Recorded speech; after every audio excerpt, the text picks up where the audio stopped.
Have you been hesitant to go bold with your thought leadership message? And you're not alone. Listen to my conversation with Jodi Flynn on this episode of the Speaking Your Brand podcast. More and more women are making an impact by starting businesses, running for office, and speaking up for what matters. With my background as a TV political analyst, entrepreneur, and speaker, I interview and coach purpose-driven women to shape their brands, grow their companies, and become recognized as influencers in their field.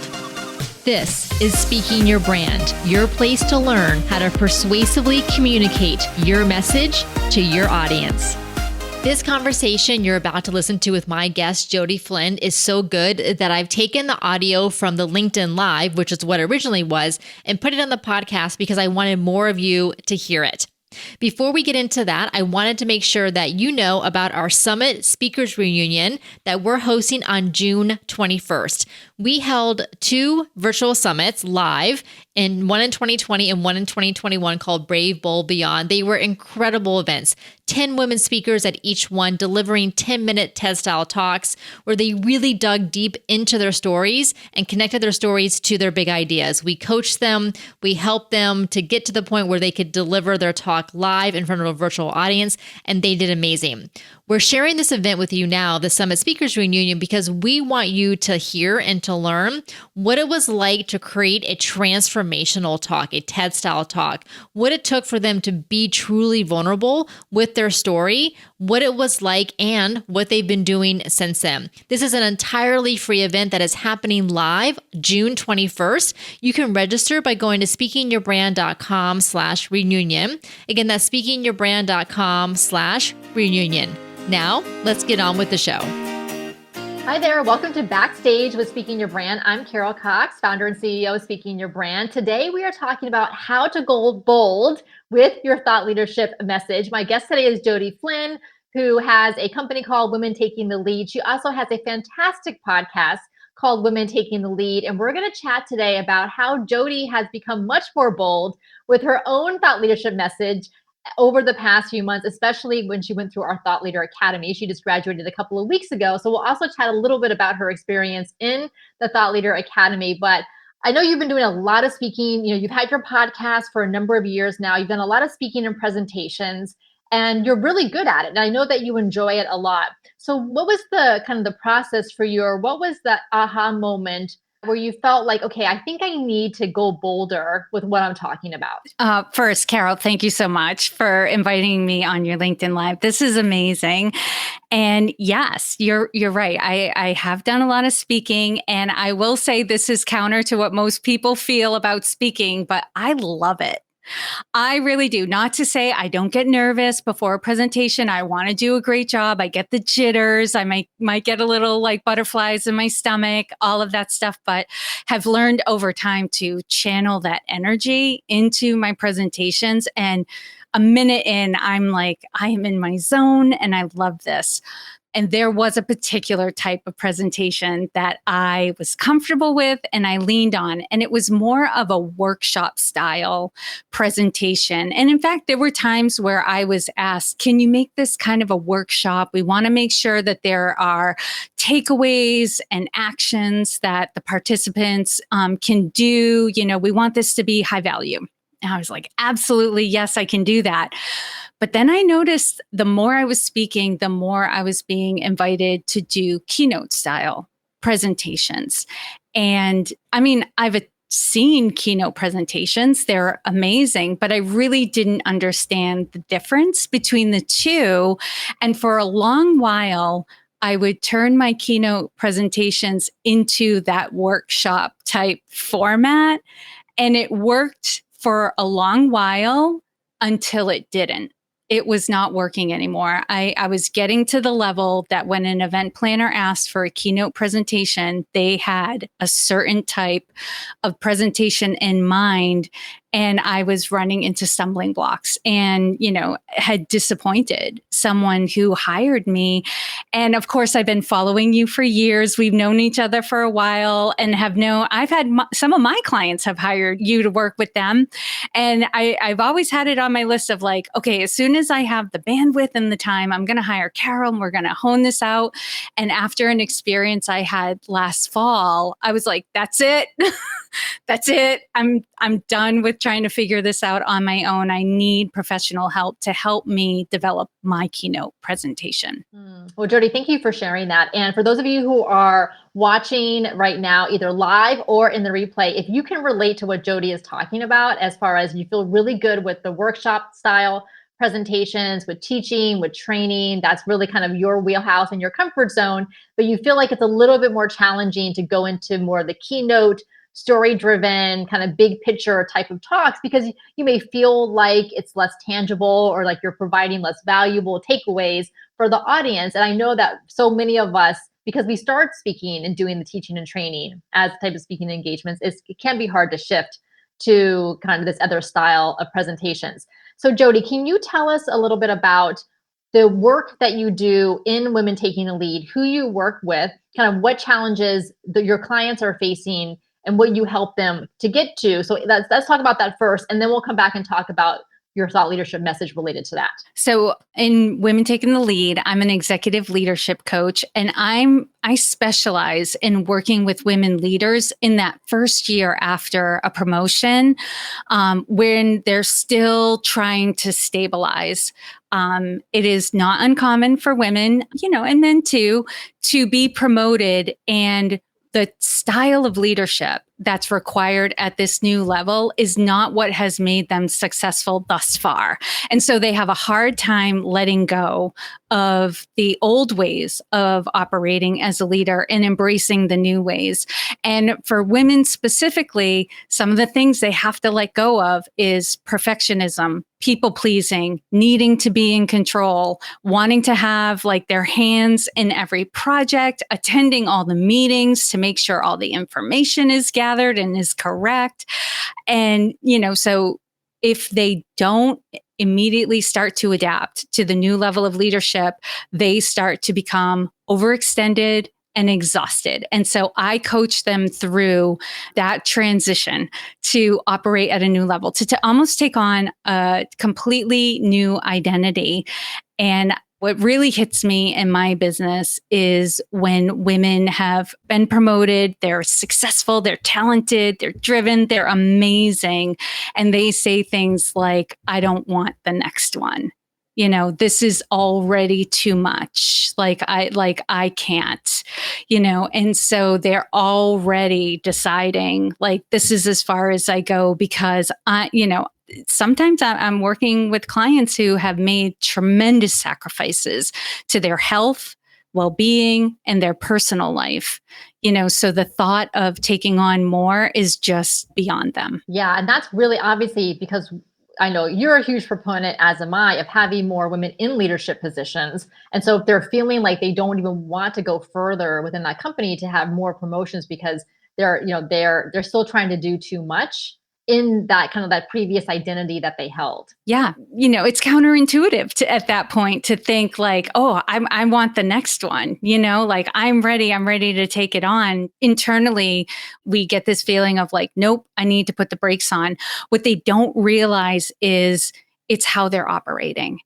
Right. And so as much as, when we're first talking, my heart goes out to them and I'm like, oh, I've been there. I understand that feeling. And I've done that to myself as well. But this can be fixed, right? With a few tweaks of how you're doing things, all of a sudden you will have more time, more energy, and more confidence in the work that you're doing. And you won't need to overextend yourself to get it all done. Yeah. Okay. So now, Jodi, so that seems like a very straightforward kind of business, sales, and marketing message, right? To your clients, like, okay, potential client, here's what you're facing. I understand this, like the validation, and here's what I can help you to do so that you can achieve XYZ, right? So that's our like a business sales marketing, check, check, check. But then we have the thought leadership side, which I always kind of liken to your thought leadership is parallel to your business. So it supports what you do in your business, but it's not quite the same thing as your sales and marketing message because it's a bigger picture, it's a bigger idea of what's going on societally, like industry wide or society wise, that is causing these things to happen in the first place. So Jodi, can you share a little bit about your thought leadership message and why there was some hesitancy initially to kind of say the things that you really wanted to say around it? Yes, I will say coming into the program when we started thinking about, okay, what's my message? And at first it was like, oh, I got to make sure I get it right. But I realized like I've had this message for quite a while. I have been, working with women and had my own experiences for quite some time. I've been doing research, been reading the articles that come out on the latest, women in the workplace and companies, all of that. And I've known for a long time that companies benefit from having more women in senior leadership and on their corporate boards. Like it's researched, it's validated, right? I almost want to shout to the world, like, ladies, we don't have to prove ourselves anymore, right? Like there was a time when people questioned, can women be leaders? Can they do this? Like, yes, they can. Not only can they do it, they are necessary, right? For the health and the longevity of these companies, right? And so when I think about that and I think about all the sacrifices that women are making to try to achieve higher levels of leadership, what they have to go through, the pressures that are within work and outside of work that are put on women, and they're still feeling like, I have to prove myself, I have to struggle. My thought is, this is backwards. Why? Like it has been proven, like you are necessary, you are needed.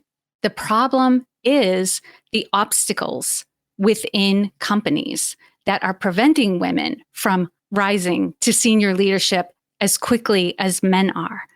And these obstacles can't necessarily be changed by the women who don't have the power to do so, right? Like they're almost invisible until somebody points them out that this is a problem. But until then, these women are struggling to overcome these obstacles. And so when we were honing our leadership message and I was thinking about, well, how would I deliver this? What would I title it? And we came down to women don't need to change. Companies need to change. And they need to change because these companies need women in senior leadership more than women need these companies. And so that was exciting. And then the next step was I started thinking about saying that publicly. And instantly, and I know you've talked about this on your podcast and you shared it on LinkedIn, was almost like a perceived backlash that came at me. And I got scared, right? I was like sometimes on the calls, I'd be holding my throat to self-soothe myself, to try to like, when I think about doing this. And, it was what we call the imposter syndrome. What made me so uncomfortable was, I don't have a PhD in organizational development or organizational leadership. Who am I to deliver this message? I haven't written a scholarly book, right? And all of that. And so thoughts of that nature, like, I can't be the one to deliver this message. The message was fine. We got there, but I didn't believe in myself as the messenger. And that's what I bumped up against in the program. Well, thank you, Jodi, so much for sharing that. And this is real. This happens, I know, to me. I know this happens to so many of the other women that I talk to. So you are far from alone. But yet it's real. And I'm sure that your clients also are experiencing this in the corporate environment that they're in as well. 100%, right? When they're, not speaking up for themselves or advocating or asking for what they want, I know what's going through their head is, well, I can't do that. They won't listen to me. Who am I? This is just the way things are, and I have to deal with it. Yep, 100%. Same thought process. So Jodi, how are you feeling now about this, about being the messenger for this very important message? Completely different, like complete 180 turnaround. And it was in one of our masterminding calls in the program that I shared this, and I didn't know what was going to come of it, but I was like, okay, it's not getting the work done for me. That's the problem. It's the mindset. Every time I try to develop this keynote, it is a struggle because of this thought that keeps going through my head. And a couple of the women on the call, and Diane, I remember specifically, was like, what are you talking about? Like, because my business will be 12 years in just a couple of months. I've had my own experiences as a senior leader in an organization, and I've been coaching women who are senior leaders in organizations for years and years and years. And there was this like, you have been a part of these intimate conversations with women who are going through this, right? And I tie it back to one of my favorite songs in Hamilton is In the Room Where It Happens, right? I'm in the room where it's happening, right? Where women are having honest conversations about what's going on with them at work and the struggles that they're having and the perspective I have. And those experiences allow me to be the messenger of this particular message. Like, I can bring this to leaders and organizations and say, I've heard women talking. Here's what they're saying, and here's what the problems are. And that was just a turning point. It was like, oh yeah, okay, can do this. Yes, like those are your credentials. You don't need to have had a PhD or have written a scholarly, journal article that's been peer reviewed. Yes, those things are great, and I'm so glad that there are people out there who are doing that type of research and that type of data collection, putting that out there. But where you're doing is kind of like in the field, like an anthropologist in the field, collecting the stories and the information and the data in that way. Yeah, no, I love how you just said that, Carol. It's a different perspective, right? There are the people who do the research and the study, but then there are the people who are like, I'm on boots on the ground. Like, I am boots on the ground reporting back. Here's what's going on, and here's what needs to change, right? It's great to have theories and study and research and things of that nature, but I am hearing it, like from the horse's mouth. There's got to be a better analogy than that, but I am hearing it straight from these women. Yeah, and that is so incredibly valuable for the organizations who you're talking to.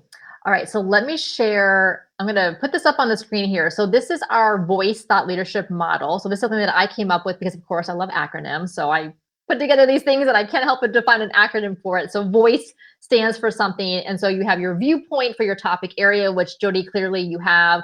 The O is open, bold, and direct communication. The I is an individual story that you universalize. C is a container for your message. And then E is being emotive, real, and vulnerable in your content and in your delivery. And so Jodi, I feel like, you worked on these in the Thought Leader Academy to develop this into your overall thought leadership message and into your signature talk, the keynote that you worked on.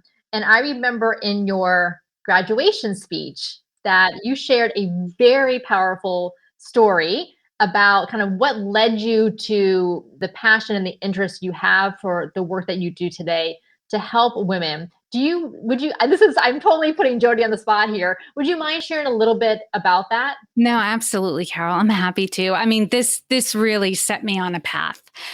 And the story I shared, I was about 4 years old, and it was summertime in the late 1970s, which dates me.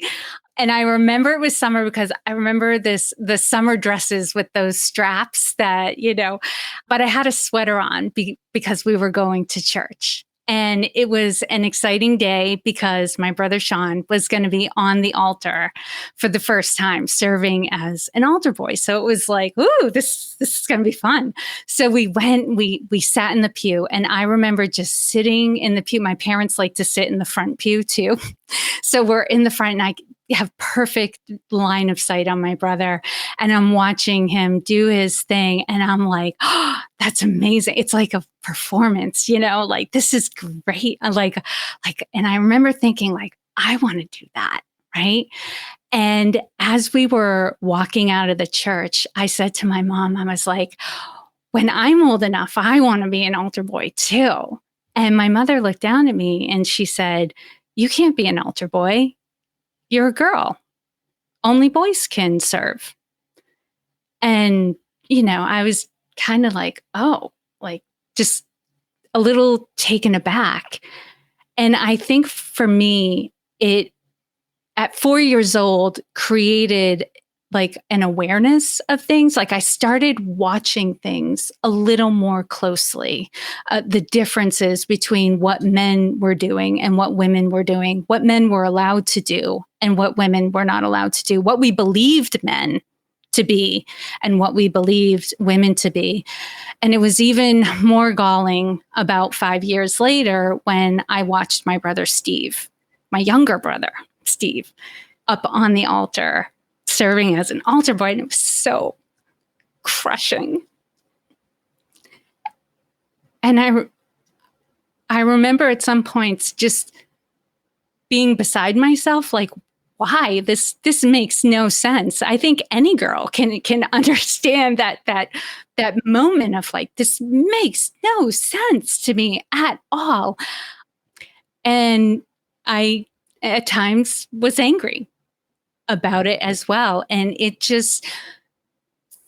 has been, I would say, my unofficial, unintended life's work to figure this out and to change that, right? To remove obstacles to women, doing these things, like when they want to serve, especially when they want to serve and they want to contribute back, let's not stop them.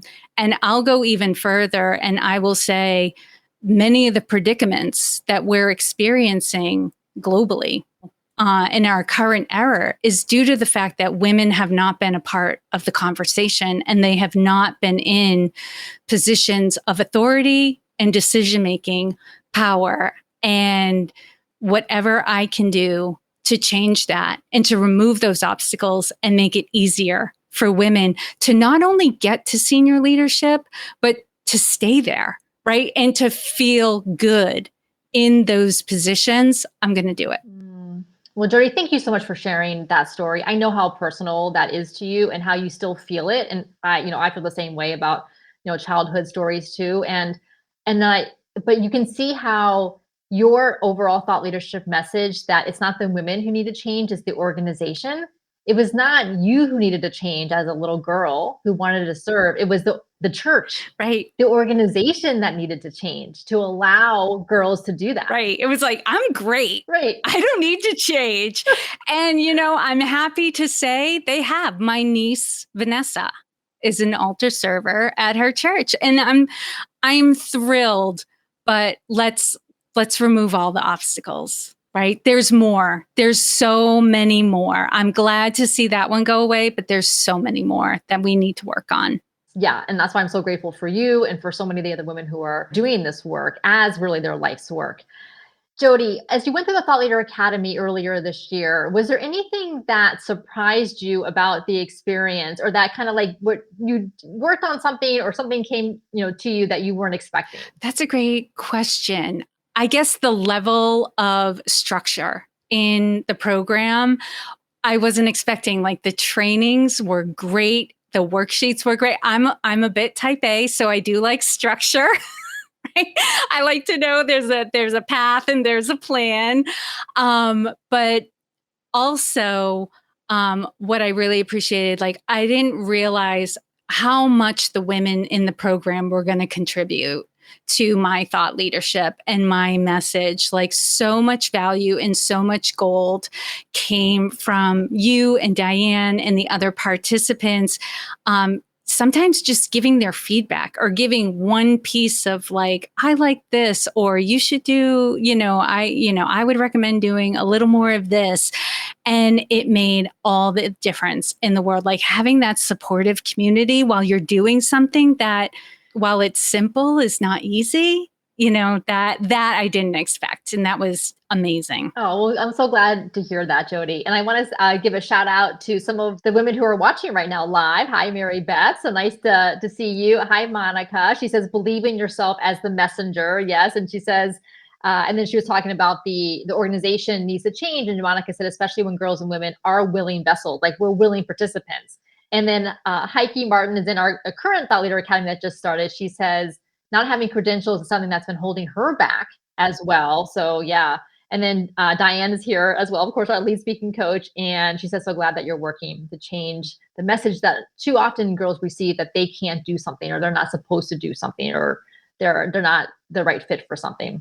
And in organizations, that still goes on. Some of the research I've been doing is when the job is difficult for women, they will get subtle encouragement to take a step back. Really? Yes. Whereas men will be given encouragement to like dig in, keep going. Women, there tends to be a different conversation of like, oh, well, you might want to think about, not going after that promotion or not being on this. I know there's a lot of demands on you because you have a family, that sort of thing. So there's this bias of like, and I truly believe that often it comes with the intention of support. Like, I want to support you. I don't want you to struggle. So sometimes it's that process of, we don't want to make women struggle. We don't want it to be, we know you have enough on your plate. We don't want it to be harder. But those are also things that sideline women's careers and make it harder for women to get to senior leadership. Wow. It's basically curtailing their ambition. Right. Wow. Okay. Well, so glad that you are discovering this by these conversations that you're having with women in these organizations. Yeah. It's shocking. Yeah, it is. So our Thought Leader Academy is the program that Jodi just graduated from. And if that's something that you're interested in learning more about, you can do so by going to speakingyourbrand.com/academy. Again, that's speakingyourbrand.com/academy. And it truly is kind of like, this is my life's work, is to put together a program like this that helps women like Jodi and some of the other women that have gone through the academy and are going through it right now, to find that clarity and that confidence to put themselves out there in a bolder way. Because we know, number one, it's not always easy. This is my own experience throughout my career. Having that support system of other women, for me, makes all the difference. And also getting validation on your thought leadership message and your idea, so that like, yes, I'm headed in the right direction. This is something that's important and that's going to resonate with my audience. I think that I also find that's useful for so many of the women who we talk to. Oh, 100%. I was just thinking, I was like having flashbacks of the experience I had with the women for myself as well, and how much I enjoyed contributing to the other women as well when they were sharing their thought leadership. And instantly I could think of like studies and research out there, that I'm like, that's a great idea. Like, yes, it's so needed. Like, just helping them to, one, believe in it, like I needed to believe in my message, but also honing it, right? So they feel comfortable and confident delivering. Absolutely. So for those of you who are watching this on LinkedIn, make sure to connect with Jodi here on LinkedIn. You can find her Jodi, Jodi, Flynn, Flynn. And then also make sure to take a listen to Jodi's podcast called Women Taking the Lead. She really does fantastic solo episodes. I enjoy listening to them. I'm not a woman in corporate, clearly, but I learn things from listening to Jodi's episodes. So if you're an entrepreneur, you will listen to them as well. She's had episodes on asking for help, investing in the help that you need, things that so many of us could benefit from listening to. And Jodi, share with us your website address and anywhere else you would like people to connect with you. My website is it's plural, womentakingthelead.com. And honestly, LinkedIn is the best place to connect with me. You can send me a message, connect with me, tell me that you saw me on Carol's LinkedIn Live, and I would be happy to connect with anyone and, start building a relationship. Well, Jodi, thank you so much for coming on Backstage with Speaking Your Brand. Thank you for having me, Carol, and thank you to everyone for joining. Wasn't that conversation so good? Make sure to connect with Jodi on LinkedIn. There are links in the show notes to her LinkedIn profile and mine, as well as to her website. Also, make sure to check out her fantastic podcast called Women Taking the Lead. If you want to hear more about what it's like to create transformational talks and thought leadership messages and to dig into your personal story, you're not going to want to miss our Summit Speakers Reunion happening live on June 21st. It's entirely free. You can register by going to speakingyourbrand.com/reunion. Until next time, thanks for listening.